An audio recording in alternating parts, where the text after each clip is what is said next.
one more step, and I'll have isolated the virus of the common cold, laryngitis hackibus.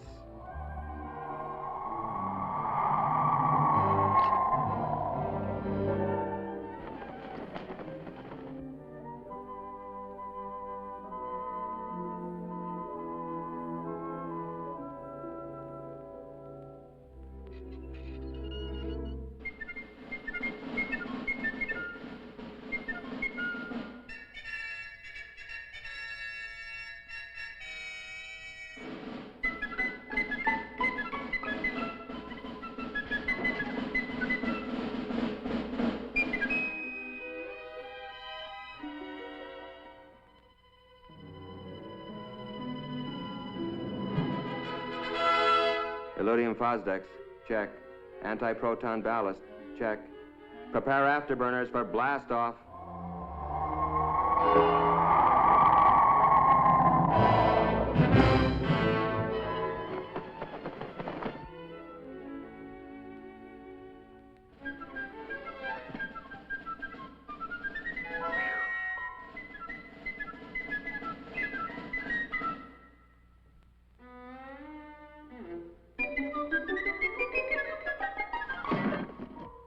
My biggest problem in this job is how to keep from disturbing the parents and getting them in a tizzy.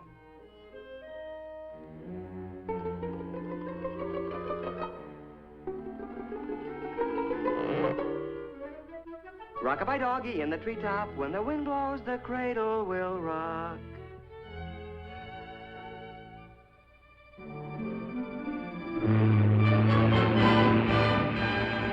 And so, after answering the $64 million question correctly, I decided to take a few trips around the world.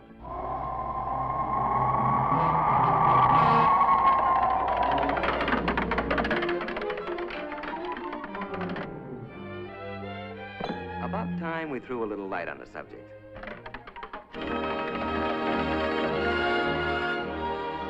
First thing you gotta do is get their attention. Comfy? Have I got your attention? Okay, let's straighten out a few facts about you and the Army. Now then. Excuse me just a minute. Rock-a-bye doggy in the treetop, when the wind blows, the cradle will rock. You know, Ralphie, it's a funny thing, but every high school senior I've ever known thinks that when he gets into the service, all his buddies will look like a bunch of lower Slobovians. Of course, there's always one exception. You. Actually, they're going to be pretty much like the guys you're graduating with. Just plain old characters like Roy Robinson from Jefferson High in Portland, Oregon, Don Osgood from Page, Nebraska, Pete Willoughby, Los Angeles State College, Dick Martin from St. Peter's High in Worcester, Worcester, Massachusetts. Oh, well. Nice guys who wash their teeth every day, get their hair cut regular, well, fairly regular. Just a neck trim, please. Yes, sir. Just a neck trim. Well, what do you know? There was a human being under that pelt after all. Another interesting idea held by a lot of otherwise bright high school seniors is that the Army has all the right size clothing, but that it's mainly interested in getting it on all the wrong size people. Well, nice comic book stuff. But actually, the Army's no more interested in putting you into the wrong-sized uniform than your football coach would be. And for the same reasons. It's not necessary, it's inefficient, and it's just plain sloppy.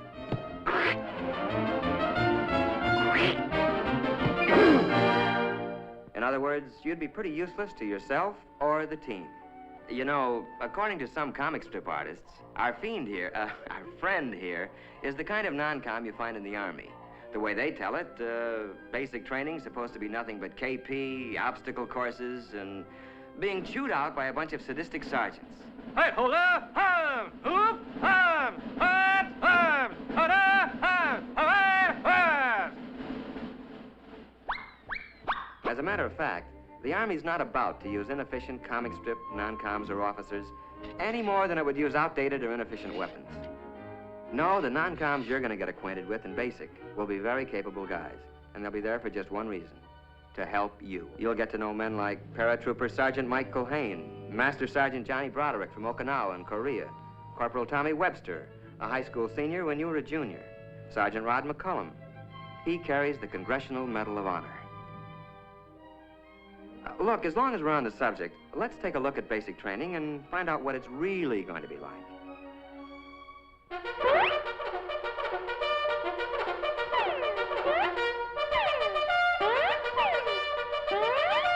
Well, you're going to learn a few things at basic. Useful things, like how to handle weapons safely and effectively.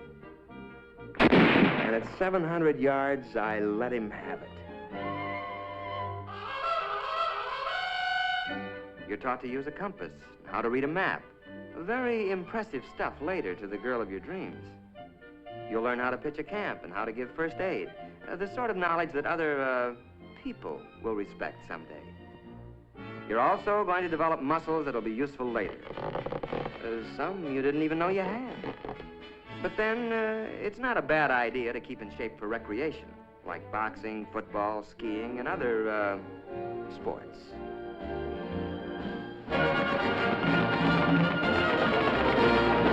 You're going to learn to snap a salute to all officers. Now, where'd that custom come from? Well, the way I heard it, the only way one knight could recognize another knight under those cast-iron tuxedos was to lift his visor. It's a sort of hello among military men. Then one day, you're going to suddenly realize that you're beginning to look like and act like a soldier or a man. And you'll be surprised to find that you're very proud to be serving your country in the United States Army. A short intermission. Rock-a-bye doggy in the treetop. When the wind blows, the cradle will rock. Okay, basics finished. Now what? Well, according to some comic strips, more endless months of KP, policing some forgotten post, and learning how to artistically goof off. But mainly, the rest of your Army career is supposed to be spent doing anything you're most unfit for. Humorous stuff, no doubt, but not good sense. Actually, the Army wants to send you where you'll be most useful and where you can serve the best. Where this will be is determined to a great extent by those interviews and aptitude tests you took in your first days as a recruit. So the chances are that... But wait, just a minute. Maybe you'd like to know before you start how you're going to spend your Army career. Maybe you'd like to choose the training you want and not leave it up to chance. If so, then the Army has a special deal you'll want to hear about. It's called Reserved for You. And in it, you pick the job training you want before you enlist. The Army then reserves that position in the world's finest technical schools until you complete basic training. And now, let's go back to those dreams of yours. How about laboratory work in the medical field? The Army has some of the finest laboratory facilities, technicians, and scientists in the world.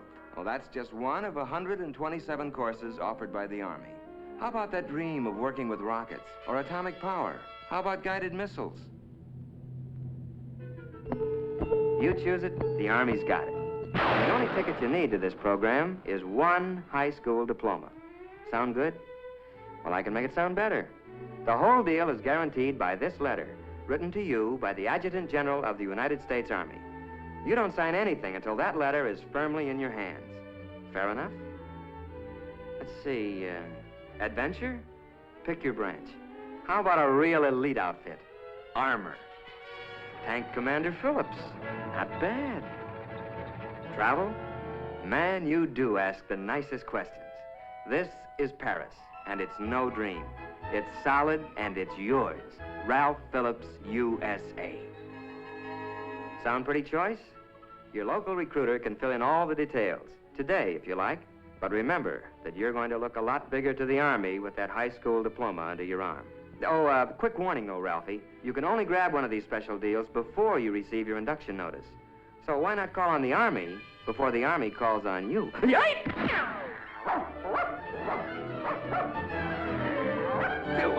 What's the matter with you? You gone nuts or something?